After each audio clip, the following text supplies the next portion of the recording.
good evening. It is Tuesday, January 25th, 6:32 p.m. This is a meeting of the Advisory Committee. And we're actually going to get things started. I see we have our fire chief on. I don't know if he's available, but the fire budget was going to be first up on our. Hi. Brian, how are you? Good. How are you? Good, thank you. So you're first up, and what I can do is I can share my screen with the budget, the omnibus budget that Notchka has created, and if anything looks different from the backup you have, just please let me know. Oh, you know what, Jenny, you need to enable screen sharing. Okay, I'll do that right now. Give me a sec. Thank you.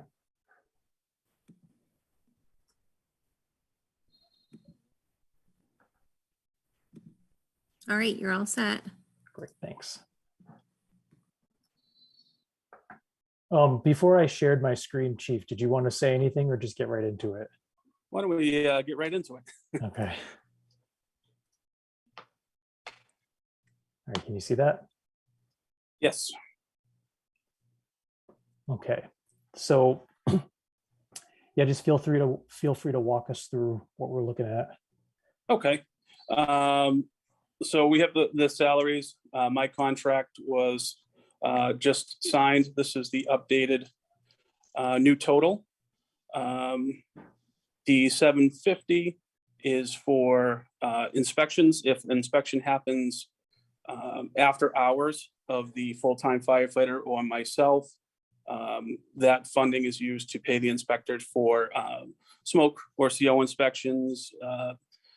For example, the 68,818 is the new total for the full-time firefighter for FY23.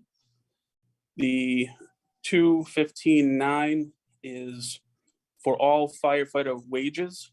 Also included in that is the full-time overtime, callback pay, the officer stipends, per diem shifts, alike. And the next line down is the 19,372.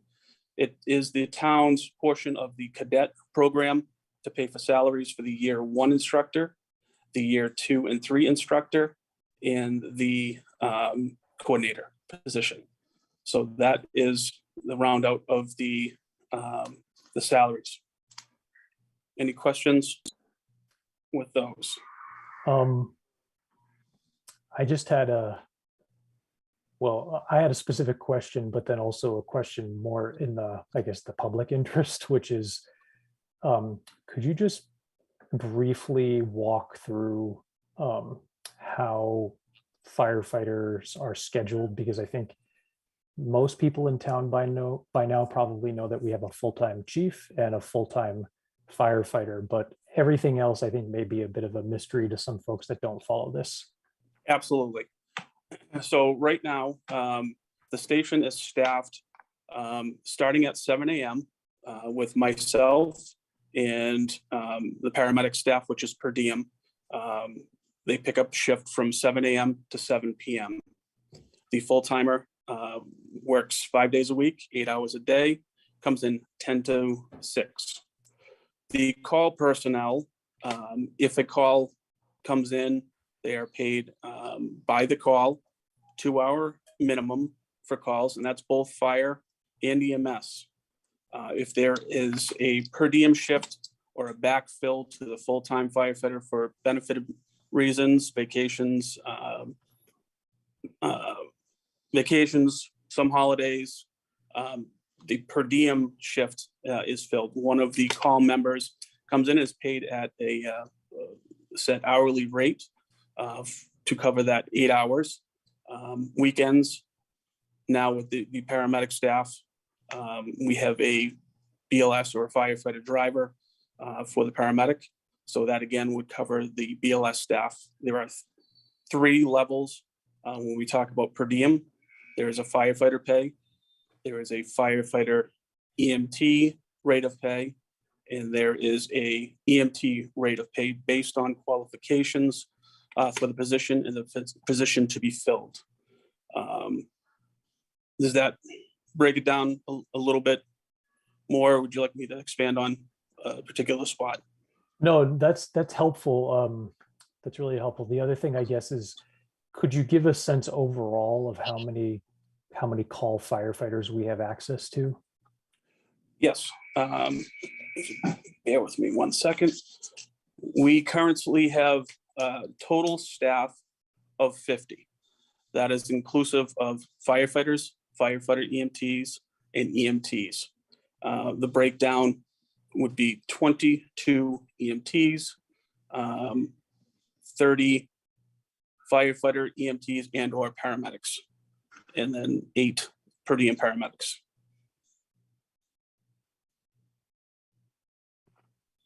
Okay, and then just highlighting this line here, you know, you're requesting an increase, obviously over what was budgeted last year, although it is, as you can see, pretty close to the actuals for fiscal 21. Could you just say a little bit about why you've asked for an increase there? Yep. So in 2020, we ran 524 calls. In 2021, we ran 927 calls. We saw a significant increase of 375 calls. Weeding out the ALS to other communities, we were 79 calls in the positive, just in our regular day-to-day business for 2021. So that's reflective of the man hours projected out that will be needed to pay. Okay. And not go back to the town for additional funding. Any other questions before we get to the non-salary portion of the budget? I have just one quick question, Chief Legendre, that we're on your line where you have wages firefighters, that's actually firefighters and paramedics. To clarify, you are correct. There's another line item, the ALS revolving account will pay for those per diem medics. When they do come back on calls, that is built into that that number. If they're on shift, it comes from the ALS revolving. If they come back from calls, it comes from that number that is shown. Okay, all right, thank you. Thank you.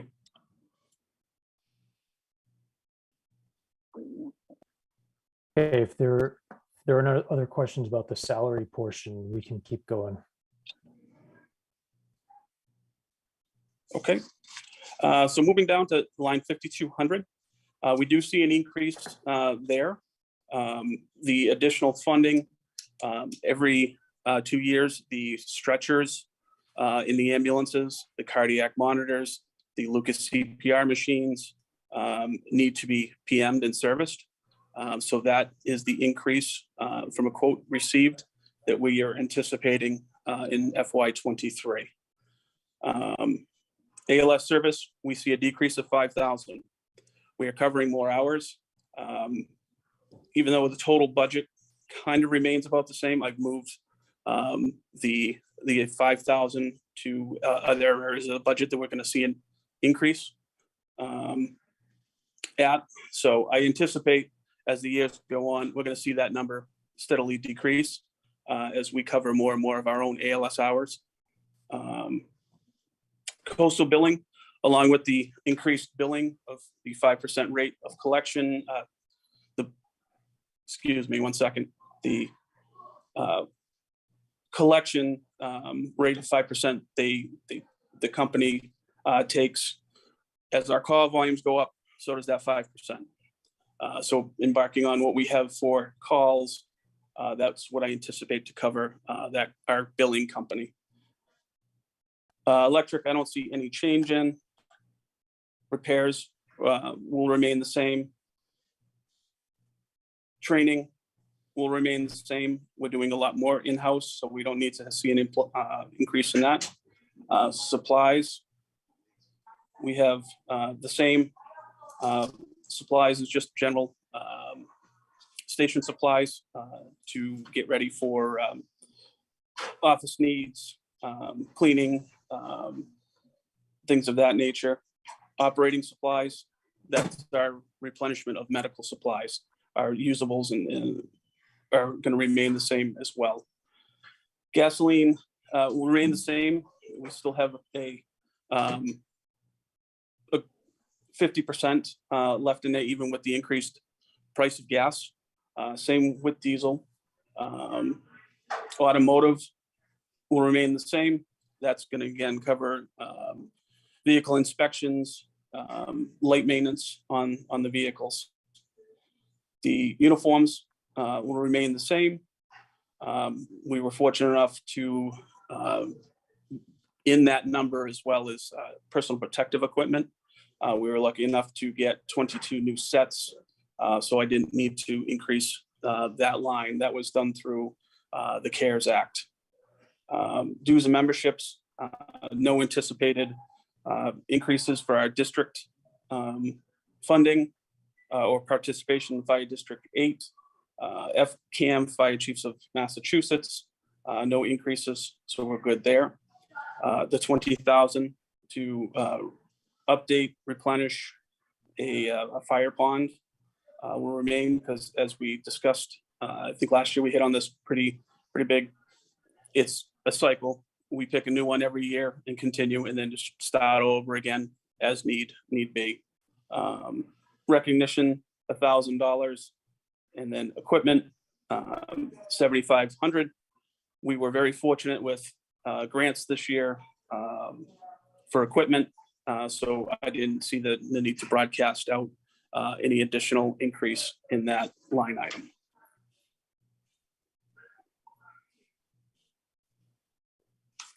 Okay, I want to open it up to questions from anybody, either on the committee or tuning in from elsewhere.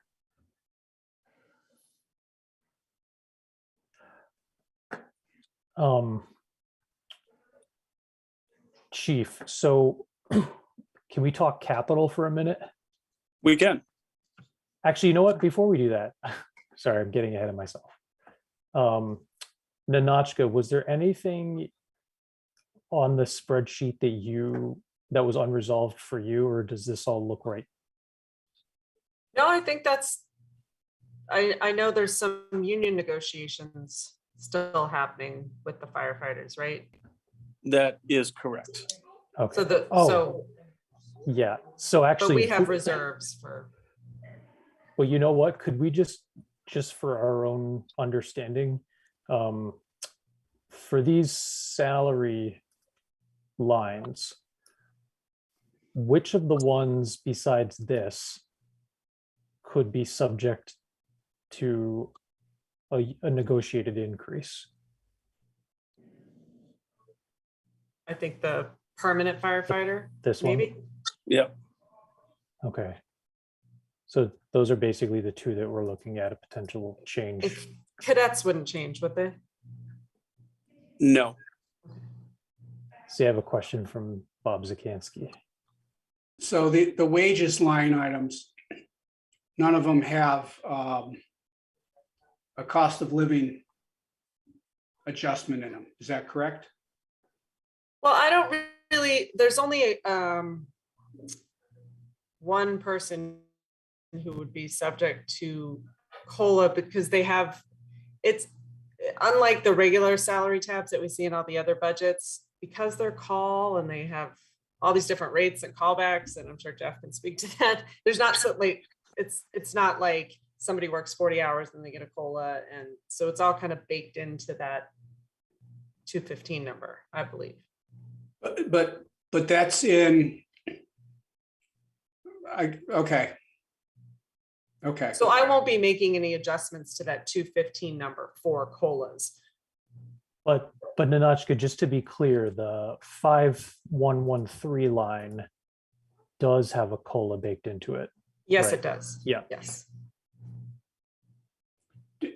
Doesn't the current contract, which I know it expires in June, but doesn't that have a COLA in it? Or am I confused? I don't think it does. I don't have it in front of me. No, I don't have it in front of me either, but I mean, so there's no, so that 215 number is just 2022 wages adjusted for additional activity. There, to answer your question, yeah, over the 3-year contract, there was increases, if that's what you would consider the Right. COLA. And there was in there, when I submitted, I did for the union members, put in a 2% anticipated to balance. I don't know what it's going to be, but I know their contract was up. Right. So the 215,900, you broke up a little bit, so I'm just going to repeat what I think you said. And tell me if I got it right. The 215,900 number not only reflects increased activity expected in 2023, but it's got a 2% COLA bump in it also. That is correct. Yes. Okay. All right, that's important for us to know. All right, Okay. I don't have an issue with that, so long as we understand that that's the situation. Okay. Thank you. Yeah, thank you. It's actually very helpful to understand that piece. So thanks for asking that.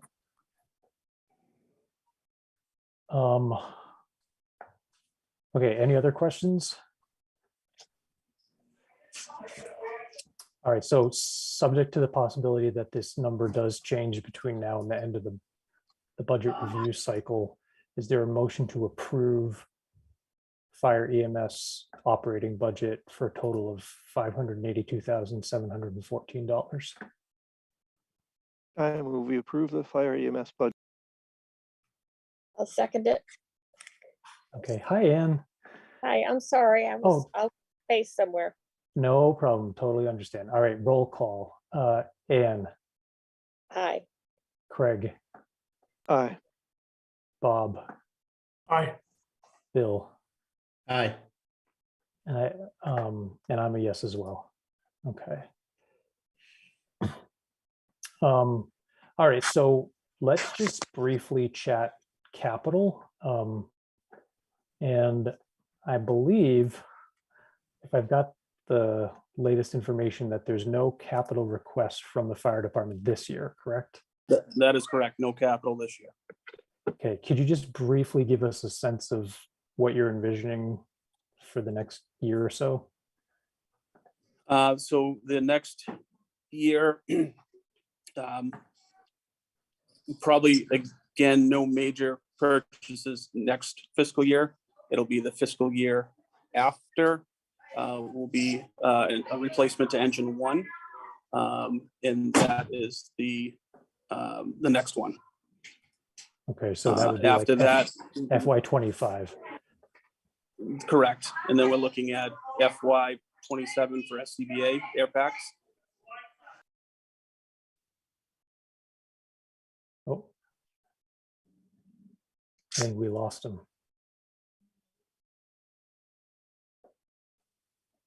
All right, well, while we give him a chance to reconnect, Jenny, I don't know if you're there, but you may want to just give the other folks scheduled a heads up that we're moving ahead quickly this evening. Okay, I'll do that. Or Nanachka could just tell her husband in the other room to jump on the computer. Just knock on the wall. I can actually hear them still talking, so they must still be in their meeting. Okay, sorry, we lost you for a minute, Jeff. No, I apologize. So 2025 and then 2027 being out of date, we have 15 years. Those are the next two big purchases. We were able to secure a vehicle to replace engine 4 with no impact, and again, some equipment that had come along the way that's been removed, and the firefighter gear was removed from the long range plan because we received that through the CARES Act to outfit every member with new gear. So that's, again, another 10 years out before we have to replace that. So those are the biggest capital purchases that will be in the next 5 years, say. Great, thanks. Well, before we let you go, any other, okay, great, Bob, what's your question? No, I just would like to remind everybody on the committee that, as we go forward, that although there's no capital request for this year, we have a fire truck being delivered in 2023. And we have there's a second fire truck that we got through a grant, an $800,000 grant, right? Will that be delivered in 2023 or in 2024? So the Seagrave apparatus that was voted at town meeting, the $800,000, is anticipated to be around September, October of 2022. Engine 4, we secured for at a surplus. There will be no impact, so that replaces engine 4. The next piece after that is the one in 2025 to replace engine 1. That will be a capital request. Okay, I thought there was another grant that you got for a vehicle. That's the surplus vehicle. Okay. All right, thank you. And Thank you. when will we get that surplus vehicle? We have it. It's being serviced right now, and when the weather cooperates, it'll be outfitted by our members using equipment we've obtained Okay. through the Department of Forestry. All right, thank you. Thank you. All right, well, unless there's anything further, we can let you carry on with the rest of your evening, Chief. Okay. Thank you, everybody. Thanks Thank very you. much. Have a good evening. Right. So while we are waiting for our next guests, what I'm going to do is pull open a draft of the minutes from January 11th. Just give me 1 second. Can you all see that? Yep. Okay. So I think it should probably be one of the members who was at that meeting who makes a motion to approve these minutes. So that would be Bill. Motion, Yep. motion to approve minutes from January 11th. I'll second that. Okay, all in favor, Bill, Aye. Bob, Aye. Craig, Aye. and then I'll abstain, and Anne. I wasn't at the meeting, so Yeah, so you'll abstain too. Yeah. Okay. These are good minutes. I was just looking at the minutes for the budget workshop on Saturday. It's one paragraph, 2 hours. They talked about the budget, and it's one paragraph saying, we discussed the budget. Can we consider that a valid vote since we don't have enough members there? I'm sorry. So there was a quorum of the members present, so you're fine. So as long as there was sure. a quorum there and then a majority of those people, so we were fine. Sounds good. All right, so I think the only other folks that we were going to be hearing from tonight are Chris Rogers with the Board of Health and its related budget, and then Parks and I just got it. Recreation. Oops, sorry. I just got a Sorry. text from Kristen. The Board of Health is wrapping up their meeting shortly. So Chris will pop over as soon as he's done. Okay. So I can, while we're waiting for that, I'll just give a quick update. I guess this falls under the agenda item of other committee business. So as I mentioned last time, the superintendent of schools had requested a meeting with the chairs of the finance committees in each of the member towns. So that meeting is happening on Thursday, and this coming Thursday at 7 o'clock. And then I believe what he's trying to do is he'd like to schedule a meeting on either February 15th or 16th of all three finance committees of all three member towns all at once. So it's not really a tri-town meeting per se, it's more like a financial committee tri-town meeting where they're When going did to you say share. that would be, Brian? When did you say that might be? So it'll probably be February 15th or 16th. Okay, okay, just, So, we're supposed to meet on the 15th anyway, but if they schedule it for the 15th, we might swap or whatever. okay. So they're going to be presenting to everybody the information for the budget.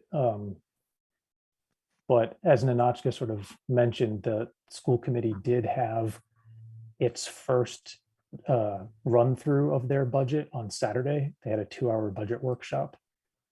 And the slides that they used at that budget workshop are available on the district's website. So there's some interesting information up there. I will say, I will say that the superintendent has put out some really, really helpful information that I don't think we've gotten previously, especially. I thought the enrollment numbers were really, enrollment. really interesting and helpful. Yeah. I feel like I have a much better sense of how all the different variables that go into the computation of the assessment actually plays out. Brian, Yeah. will these future meetings be broadcast or recorded? So the one on Thursday, I don't think so, because it's just the three chairs and the superintendent, but the one with the finance committees would be, because I would Okay. have Bolton Access record it. Or I would ask Bolton Access, since we have to notice it as an advisory meeting.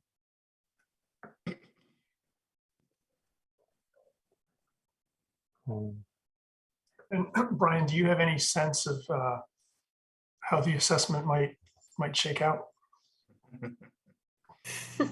So here's what I'll say, and Good news or bad news? I'm trying to be very fair to the district. So at this point, all of their numbers are like the most preliminary they can possibly be, because, for example, they don't have the actual Chapter 70 calculations from the state.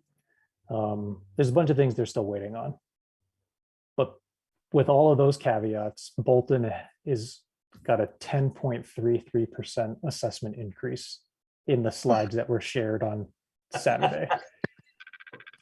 So, well, and for you folks playing the home game, that's about $1.5 million increase in the assessment, which is not going to work for anybody. So we know it'll come down, just a matter of how much. Well, the thing is, You build it high so you can have room to have it come down. well, but the thing is, at least Don has had a conversation with the superintendent some time ago. And he gave the superintendent what our number is. And there's over 6 percentage points difference between what Don did. So, I mean, they're already starting at something that's completely unrealistic. So we'll see. We'll see how that shakes out. I know a situation where woman was pregnant and going for a sonogram, and the nurse giving her the sonogram said, "Oh, are you expecting triplets?" And then the nurse said, "Oh no, it's only twins." And the woman went, "Oh, it's only twins. It's only twins."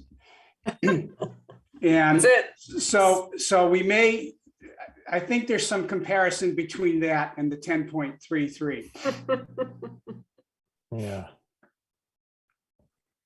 That's funny.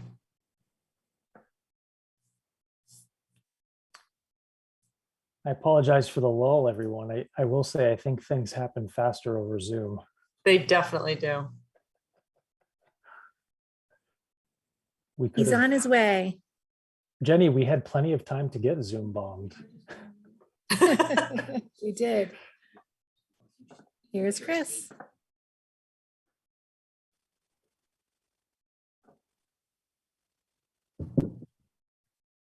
It would have been quicker for him to just come into the room you're in, Nanachka.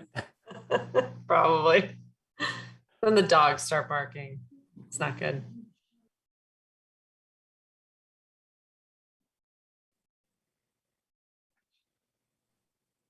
Hi. Hi, Chris. Good evening. Good evening. Chris. You Am have, I, am I on? yeah, Yes. you're, Oh, sorry. Well, there we are yammering away in our Board of Health meeting. Like I've got all the time in the world, but well, no. we're very, very early, so I apologize. We're running All right, early. no worries. Well, this hopefully will go pretty quickly as well, because fortunately we don't have a very complicated budget. So tell me how we start. So what I can do is I'll share this spreadsheet. Basically, you've got three budgets to walk Yep. through: 439, 510, and 522. 5. Yep. So I will do that. Just one second.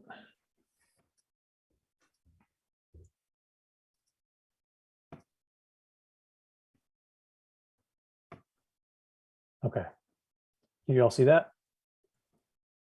Yep. Okay. And so do you guys just need to give you a kind of a brief rundown on what that is and what we get for it? Yeah, I think we pretty much remember, but it's All right. always helpful to go through it again. Yeah, so long story short, this is, so we have a cap on our old dump, which is now called the transfer station, and a DEP requirement, which we are still actively trying to get removed, but still stands, is that we've got to test, we've got some monitoring wells on the property. We are required to test them to make sure that nothing is coming out of the ground there. And so that dollar amount is what Joel Frisch out of Clinton charges us to do that testing. Any questions? We're all pretty familiar with this one. Any motions? I Move move that- we Go ahead, Craig. I move we accept the landfill budget as proposed. And I'll second it. Okay, all in favor, Anne, Aye. Craig, Aye. Bill, Aye. Bob, Aye. and I'm a yes as well. Okay, so got that one Alright. done. So I assume we're going to move on to 510. Okay, so line by line here, wages animal inspector, that is Phyllis Tower, our animal inspector. And then followed by our admin, Kristen Zena, on the next line. Rabies testing, 345, 2022, requesting the same. If we don't use it, it's just a kind of a dollar amount we save in the event we need to send a creature up to the lab. Neshoba Associated Boards of Health is our assessment. Again, they went up approximately 5% this year, both on the Associated Boards of Health piece, and then you'll see down in 522 in the nursing as well. We've got a line up in there for advertising the event we need to put anything in the paper. Travel, my understanding is that is mileage for the animal inspector, and then dues membership is for the Massachusetts Associated Boards of Health, which we are a member of. So for the for this line, Mm-hmm. is this number, like, we know that it's for real for FY22? Because I think that maybe in one of the earlier sheets, it was said that this was like an assumption or an estimate, or do we know that this is what it is? That's a good question, and I honestly don't know the answer. I Again, thought it was the right number, but I will confirm with Kristen. Okay, I was going to say, is Yes. this a Kristen Zena question? Chris, do you want to text Kristen? yes, I can do that. Because I think it would be same question for nursing, right? Yeah, so again, I apologize because I don't know for a fact, but I believe these are the actual numbers that have come out, because I know that there's Neshoba's assessments don't necessarily always line up with our budgeting schedule. Yeah. And so let me text Kristen right now, and if necessary, I can actually go right to Jim Gareffi if necessary to find out. Okay. I'm So- just going to look through while you're doing that, because I had just trying to find where I saw that. I think it was in an estimate. The budget itself says they're estimated at 5%. But I don't know if that's changed since we got the budget. Right. They usually meet in the first couple of weeks of January, from my memory.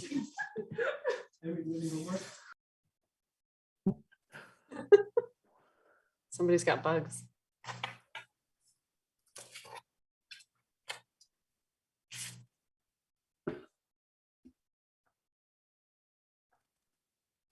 Yep. I think Ninotchka, I think you and I are looking at the same thing where Yeah, for probably. both the nurses' fees and the boards of health, it was a 5% estimated increase.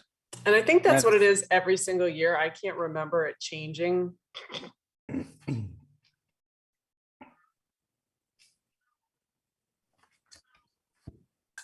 Yeah, I'm trying to see if because I know that I had a different number at one point, but Kristen's not getting back to me. Yep.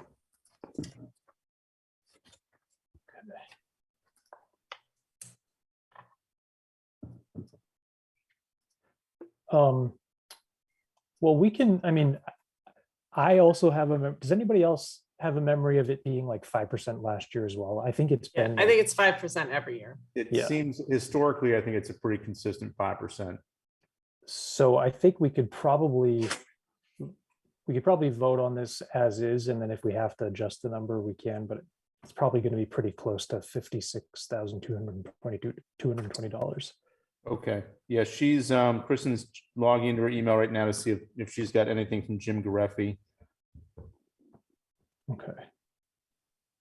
Well, you know what, while we're waiting for her, actually, Chris, could you just remind folks of what services are included in the nursing? Like what does the town get access to?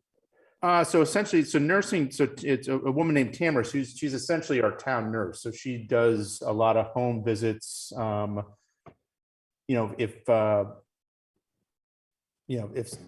basically if something comes up and somebody requires, again, as some of our population gets older, yeah, we kind of get word that someone should go check on them, make sure that they're okay. And so Tamara is the person that does that for us. Kind of out in the world there. Whenever I've seen the Council on Aging's monthly newsletters, there's usually something about Tamara and her availability in that. So yes, yeah. So she works very closely with those guys. I mean, she's a fantastic nurse. She's just a good thing for us to have as a town. Neshoba Nursing is a pretty remarkable operation on its own, and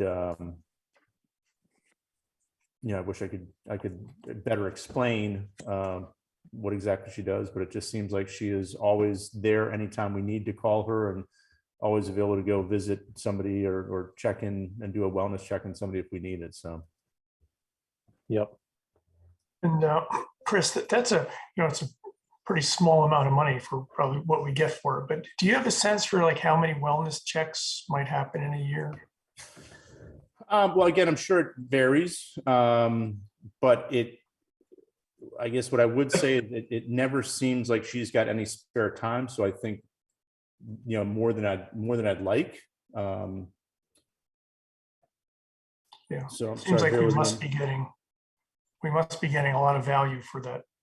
Less than $7,000, I would imagine. We do, and again, the same goes for the associated boards of health as well. This is really an example of where being part of an association, we're getting massive benefit without a lot of cost. I mean, because we're one of 14 member towns who are kind of paying in for these services.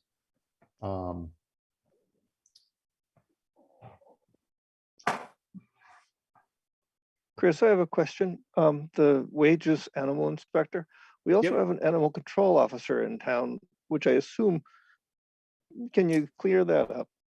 So I believe, and I don't know for a fact, but I believe the animal inspector and animal control officer are now the same person. They're two different jobs. One is like, I think inspecting like farm animal kind of thing. And one is like animal control, like your dog got loose. Yeah, I kind of figured that, but.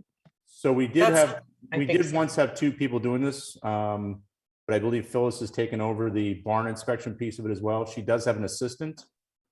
So I don't know if that sufficiently answered the question or not. Sure, I wouldn't begrudge them $1,500. I was gonna say, I think we get bang for a buck out of Phyllis too. I mean, she really, it seems like she gets called out a lot.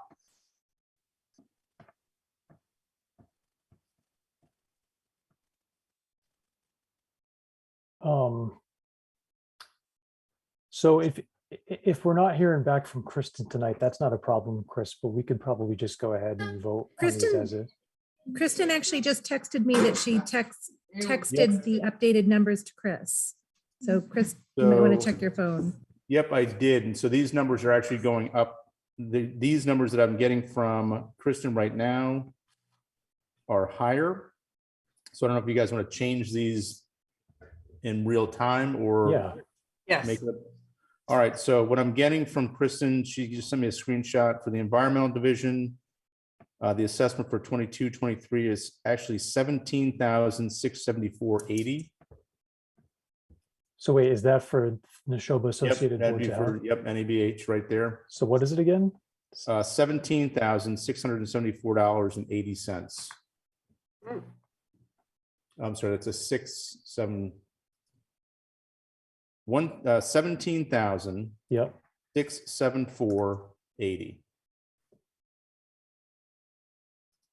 okay. We rounded up. There you go. And then the nursing services, this thing's frozen. That is actually $8,100.95. Why'd they go up so much? Do you know? I only have the lower half of this. Basically listed below are the population figures and new assessment numbers for your community. The population of the town of Bolton is 5,665. Your community's assessment for 22-23 are, and those are the numbers right there. So this is just the formula they have. Yes. A 27% increase in the Neshoba Board of Health Assessment. Yep. Should find out why, Chris. Yeah, Yeah, no, I agree. That's unusual. so I actually think, why don't we hold off on actually voting on these until, I don't know if you don't have to come back, obviously, Chris, but if you are able to just forward an email that gets into some of the reasoning, because it's a much bigger jump than we've seen in the past. So, and we can, it's not like we can really do all that much about it, but it'd be helpful to understand. Sure. Well, I mean, absolutely. I mean, I'd be, it'd be nice to know, because again, that was a bit of a shock to see that email, because again, I was under the assumption that it was the same increase that it's usually been, so. Okay. Obviously no change to the well though, so we don't have to revisit that. The number from Joel. No, Yeah. that will That's work. good. Okay. Did we vote nursing? No, I think what we'll do is we'll hold off on voting nursing and Board of Health, but we've got these new numbers. And then if you or Kristen could just forward us. Yep, an what I'll email do that- is, as soon as I'm done here, before I forget to do it, I'll send Jim a quick email, asking him to explain the increase. Yep. And frankly, we'll probably just forward that email on to you, Brian. That sounds good. Any other questions for Chris before we let him go? I don't see any. Okay, well, we know where to find you if we have more questions. Exactly. I'm just on the other side of that wall where that lady is over there. So. All right, well, thanks so much. Hear anybody knocking, answer. Exactly. All right, yeah, so I'll send that email out right now and get back to you guys as soon as I've got something. Great, thanks a lot. All right, Have a thank good you. night. Night. All right. last but certainly not least, Parks and Recreation. First of all, Indeed. Ed, I want to say thank you. And Lisa, I think, is there as well. Thank you for jumping on early because we're running ahead of schedule. So I hope we're not interrupting dinner. Not a bit. Nope, no problem. Okay. So before I share the screen with the budget numbers, was there anything that you wanted to just kind of share with us as a general overview? The amount of activities in the last couple of years, I've been on 3 years now, seems to have gone way up. I had no idea when I agreed to join Parks and Rec how busy this group had become compared to my 2002 to 2004 time on Parks and Rec. That was a sleepy experience, to say the least. Now it's just full time. Honestly, I have spent more time with Parks and Rec issues than I ever expected to. Lisa works officially 12 hours per budget, but I'm sure she puts in at least 24, if not more than that. I think because she has a high degree of initiative, and so we get a lot done, and a lot more programs. The town common has introduced more opportunities for us. The surprise for me was the, I guess, addition of sports management that had never been there before in my experience of scheduling the fields, and arranging the times for the different teams to be on the fields, and approving that and having fee schedules. And so it's very busy compared to what I had ever thought. And so that's why we've asked for an increase in hours. I truly wish this could be a full-time position. I did a survey of about 7 different towns around us, and it's a real strange mix. There's nothing consistent. Some towns have nothing at all. They don't even have a swimming program. Stowe is an enviable neighbor with a full-time coordinator and even has an assistant. And they run summer camp programs that probably to some extent our Tom Denny would be included here in us doing something like that, whereas they seem to take full charge of all types of summer programs over in Stowe. So as I say, it's kind of an enviable neighbor to look at. So I wish we had more hours for Lisa.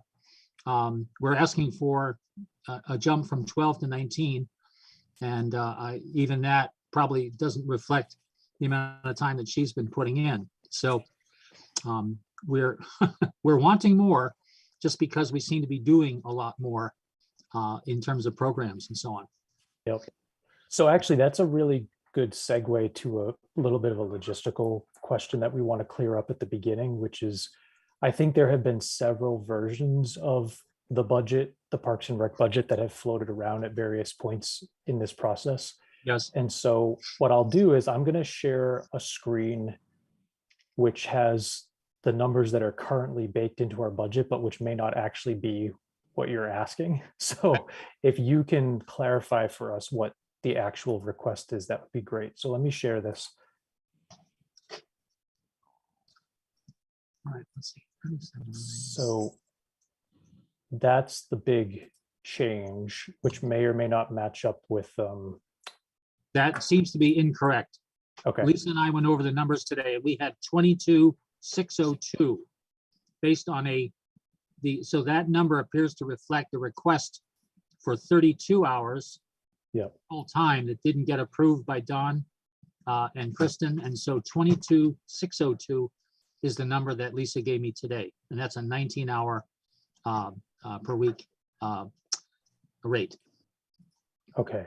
And you may not know this. I don't know if Nanachka is able to look into this, or maybe Jenny, but whether that 22,602 number includes a COLA.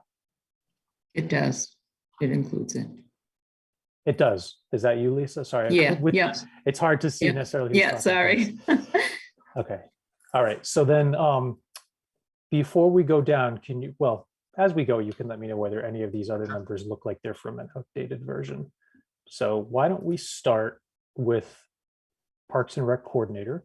Right. And Ed, you kind of already went into that a bit, but feel free to elaborate on the rationale for this increase. And I'm just going to put on the side so that we all know this is going from 12 to 19 hours.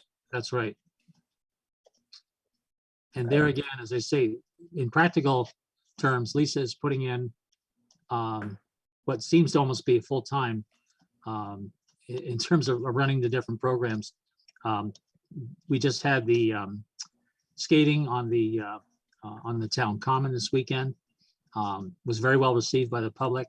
Took a fair amount of preparation to get the fire company to generously come over multiple times to help us. And again, Lisa has arranged all of that for us. It's been great. The bonfire that we had for the sort of the opening of the winter season, Christmas time with the tree lighting and so on. She arranged all that with the oil company to get the tank, and then arranged with the fire company to get the cut so we could have a safe bonfire now instead of ruining the commons grass and leaving all kinds of nails. So there's just all these details that I'm very grateful for. As I say, I think when you add up the hours, I don't think 19 even covers that, but right now it's all I can get from town hall without it being a benefited position. So I don't know what it would take to reach that new tier. I don't have an answer for that at the moment, but it would be wonderful if we could do that, because we do, as I say, have some other towns that are now going, having full-time coordinators. Harvard just announced that they have a full-time coordinator. So I stopped sharing because I saw we had a question, and I thought at least we could have a brief discussion about this specific question. So Bob, what was your question or comment? On that new number, I just want to verify, Lisa and Ed, you go through a step, you get a step increase every year? I'm not sure if it's just the COLA or the step. Maybe Nanachka can answer that. She'd be eligible for both. Okay, so my question would be, I understand we're increasing the hours, but I want to make sure that, I assume you're talking about a 2% COLA? 3%. 3%, okay. That new number reflects both the step increase and the COLA. That's all. I mean, we may not be able to solve it right now, but I want to make sure that we're sure it's the right number before we approve it. Let's see. Yeah, I based it off that figure that Nanachka, you sent me that. That's why I based it off that. I don't know if the hourly rate is right. So I'm just trying to find.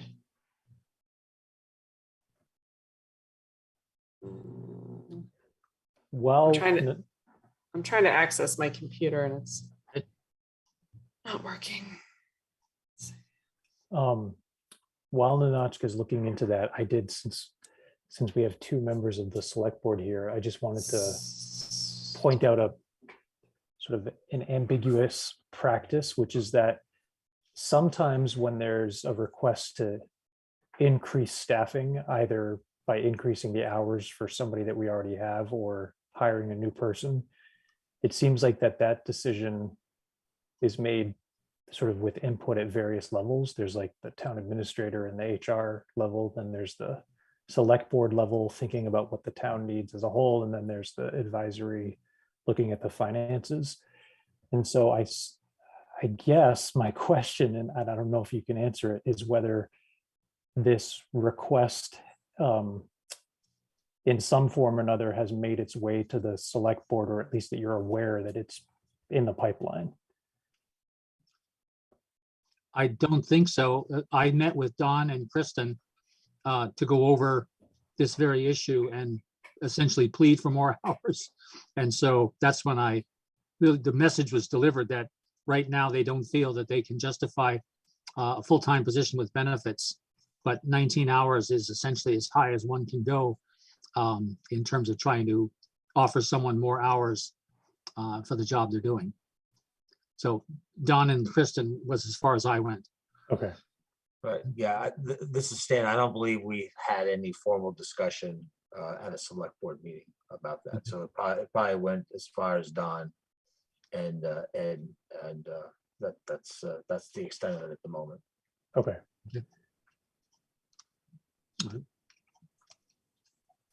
Thank you. Nanachka, were you able to get that info? Hang on one sec. Let's see. 22, 20.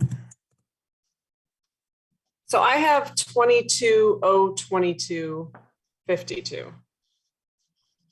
I think we did it by 19.5 hours, if that. Oh, Ah, okay. Yeah, sorry. that would make a difference. And that's the number that I got to. And heart attack.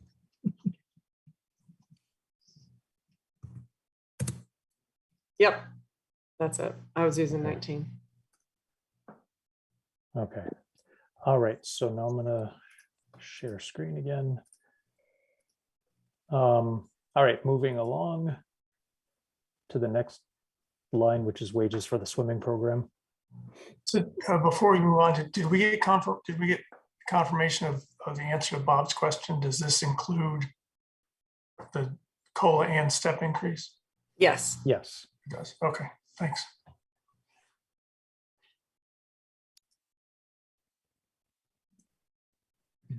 So Ed or Lisa, did you want to go over this wages for the swimming program? Lisa, do you want to do that? You wanted to increase the number of weeks. I think we offered the swimming program, whereas it had only been, I think, one last year. Yeah, so it's going to be a little bit different this year, but it'll still be 1 week less. So last year, she only ended up doing 2 weeks of swimming lessons. This year, she's gonna do 3 weeks. Last year, she was supposed to do 2 sessions, 1 2 weeks and the second session 2 weeks. But then we didn't get enough people signed up, so we canceled the second session. So this year, she's gonna do 3 weeks, 3 single weeks. So it's gonna be 3 weeks in total. So it's 1 more week than last year. Okay, and Lisa, does the number on the screen, 19,490, look right? Does that match with what the numbers you have? That's certainly the number I have. Yes. Yes, yep. Okay, great. And I believe as far as wages go, I have a note that lifeguards were going to be paid $16.50 and swim instructors $18.50. Is that an increase? I think it's a slight increase, yes, and it's certainly it's generous compared to some other towns. Some towns have wage scales all over the place. They have junior lifeguards, senior lifeguards, major swim instructor, assistant swim instructor, and so on. So it's very difficult to compare to know if where we stand as far as other towns go. I think there was a sense of trying to get, good people for the job and not go too cheap.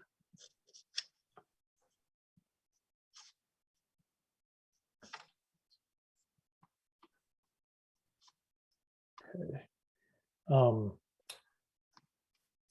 Could you go over the purchase of services increase? Let's see. I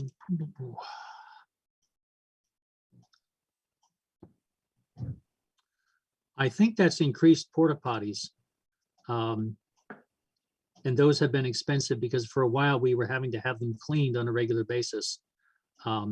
Supposedly daily, and we had some doubts as to whether we were getting that service, but as I recall, the Board of Health wanted them cleaned on almost a daily basis. And so that, I think, is one of our major driving factors is the portable toilets. And we also have one at the town common all the time. And before we didn't have that, but we've kept one there. And they have gone up a little bit in price too. They just merged with another company, so they have gone up a little bit. But I think it's just additional porta potties that we've had. And because of the summer program, we got an additional one or one stays there all summer at Memorial too, which that didn't happen before either. So is the 5,200 purchase of services, is that entirely porta potties? It's mostly, yes. Okay. Electric, I remember you described this to us last year, but can you just refresh my memory of what's covered? It's mostly the outlets. We talked about it today. It's Town Common, the lights there. There's some small Christmas lights get kept on during the winter time. We have a floodlight by the skating rink. Really no other general electrical use there. And then we also have at Memorial Field, we have the different lights for things like basketball and I think some of the baseball lights. And I don't believe we're covering the new baseball lights. I'll be honest with you, I'm not sure. And I don't know, Lisa, if you can add to that, whether the baseball teams have their own meter or not on that one. No, it's under us. It is, okay, all right. Yeah. All right. Okay, and then Combination Memorial and Town Common. Right. Yep, and then equipment and supplies.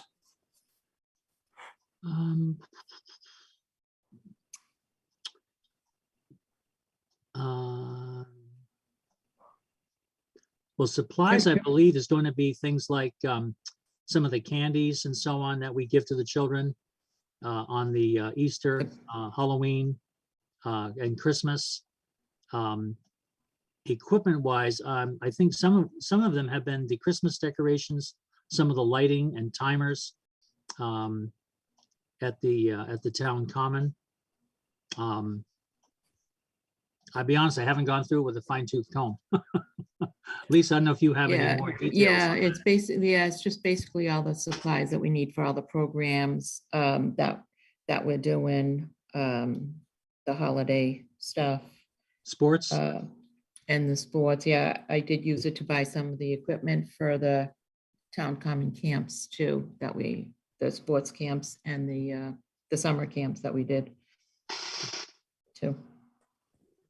So Lisa undertook on her own initiative to come up with a whole variety of summer programs that we really hadn't done before. So that's a whole new thing that seemed to be very well received last year. So that there's like a little day camp at the Common during the week in the summer. There's some sports, basketball clinics, I think baseball clinics and so on that are being done at Memorial Field. So it's a whole little kind of summer camp program going on between the Town Common and Memorial for the summertime. And we're trying to increase that next year. And then basically that's pretty much self-paid for by the funds that come in, and then the wages expended for the different camp counselors that Lisa hires, mostly teenagers, to provide things like that, say sports coaching and sports training for the children, and then some children's activities for the younger ones at the Common.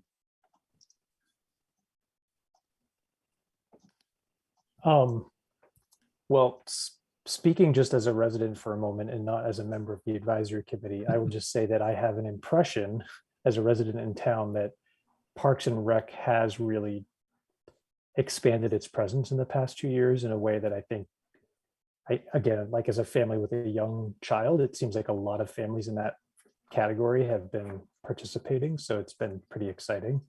I will just mention to you, Ed, that from an advisory standpoint, if you have been doing research into what other towns are doing with Parks and Rec,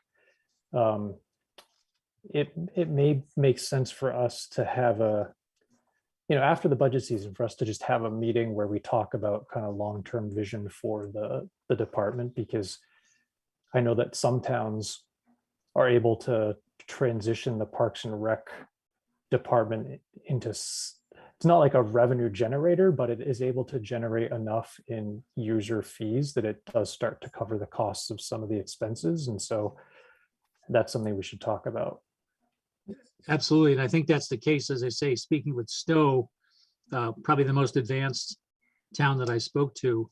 And it's taken them a long time. The woman said literally it's 20 years she's been there to create all these programs and be able to have, make the position full-time and create revolving funds and so on for their summer camp program. So that's been very successful over there. As I say, other towns, surprisingly, there isn't much going on. And Harvard, I spoke with previously, they are running recreation out of the school budget, interestingly. And so the gentleman just announced the other day that he's now the full-time recreation director in Harvard, but it comes out of the school budget. So it's a different twist. Mm-hmm. Of course, they're not a regional district like we are. Exactly, right. All right, well, before we vote on this budget, are there any questions or comments from anyone on the advisory committee?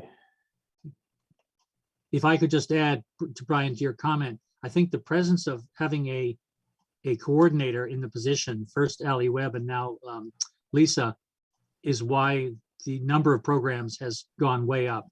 And to some extent, why some of the budget numbers have gone up, just because we're offering that much more, because there's someone there on a regular basis at Town Hall managing all this. Yep. Any other comments or questions for Lisa or Ed?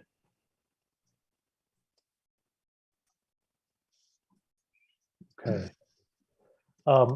I did also just want to mention that one of our members who's a liaison had been corresponding with Lisa to just get a little bit of background information about kind of like, what are you budgeted for hours, but what is the actual job? And so I just want to say that we're aware of and we appreciate that what you actually do is far beyond what is reflected necessarily in the allocation. So thank you, Lisa.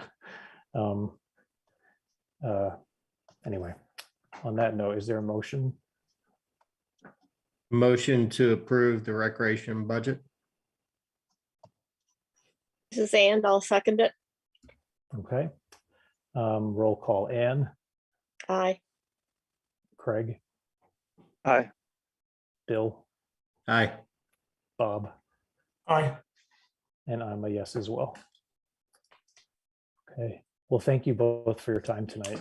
I just wanted to mention in terms of things like initiatives, we're hoping that we could have consideration of a warrant article for irrigation of the town common. Right now, the appearance of it is not the best, just because there's a fair number of limitations through the Concom on what we can do in terms of fertilizing and grub control and weed control. And we think that irrigation would be the answer, seeing the value that it brought to Forbush Field and to Memorial Field. The other initiative is the Persons Park Cottage demolition. I have felt very strongly that the Persons Cottage serves no one. The building is falling apart, and unfortunately, well, even though it's historical, I don't think the town knew what to do with it. I think it's the first property in terms of a structure that we've had that was gifted, and the town, I think, just didn't know quite how to manage that. And so the result is that it's, it's deteriorated and is finally boarded up. So I'm asking for a demolition application. I've been negotiating with the Bolton Historical Commission, and we're hoping to demolish that, and then perhaps in fiscal 2024, ask for like a new pavilion and some type of picnic spots in place of the cottage, so that the area becomes far more functional than what it is today. So those Have are to some of fix the- that road first.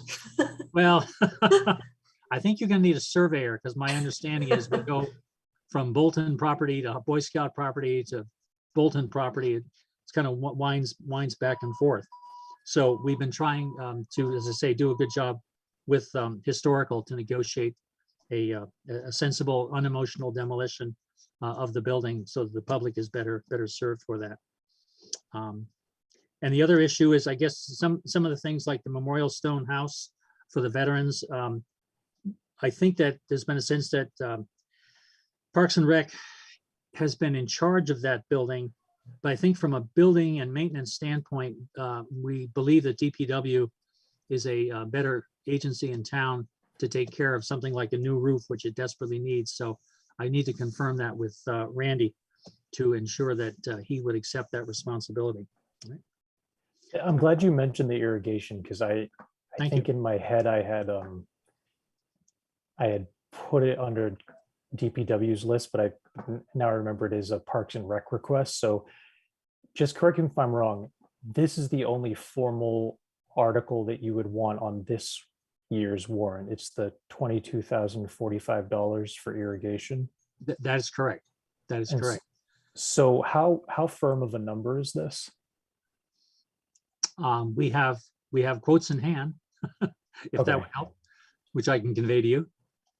Mr. Yeah, I'm just Chairman, wondering, like, is Mr. Chairman, I believe that Don Lowe has this on his list as a capital project for ARPA funds. all right. So we won't need an article All right. at the town meeting. So this will be paid out of ARPA funds. Okay. The other question we had was in terms of the Persons Park demolition, there's a kind of a gross estimate of the $10,000 charge to remove the debris. And the question is, how might that be funded? What's the best way to get $10,000 for that demolition? Is that something that can come out of the existing budget, or is that another? Have you spoken to Don at all about that? We've talked about it, but we have not come up with a firm way to pay for it. I think he believes that he could find the money, but I don't know that that's been confirmed. All right, I can check with Don on that. Thank you. All right. It may Is, be closer to something like 7,500. The cost to run the irrigation system, is that included in the Parks and Recs budget for next year? No, not right now. So it probably should go in because we won't be able to pay for it. Yeah, you're right. Well, it would be electricity for the most part. I mean, I don't know how much, I don't know if that's negligible or I have no, Yeah, I don't know. that's true. It's going to be electric. I guess we need to find out what the experience is at say both Memorial and Forbush to Right. find out what kind of charges that they ran into for pumping. Thank you. I'll do that right away. And we might be able to pay that through the revolving too, from the camp money if we have to, Okay. for the 1 year until next year. Then we can put it in our budget if that's what we have to do too. Right.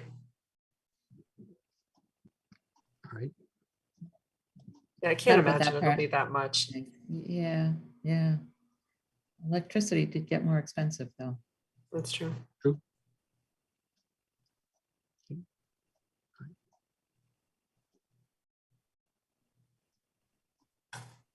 All right. Anything else before we wrap up? No, thank you. Thank you. And then any other advisory committee business before we conclude? We approved our minutes. We're scheduled for next Tuesday. Anything else folks wanted to raise before we have a motion to adjourn? I will say thank you to the 2 members of the select board who attended. I think it's really helpful. At least I thought it was helpful to hear what you had to say at a few points, so thank you. Is there a motion to adjourn? I move we adjourn. I second the motion. All in favor, say aye. Aye. Aye. Aye. Thank you, Ninotchka, also, and thanks, Jenny. No problem. Good night, everybody. Good night. Good night. Thank you. Thank you, everybody. Thank you. Thanks.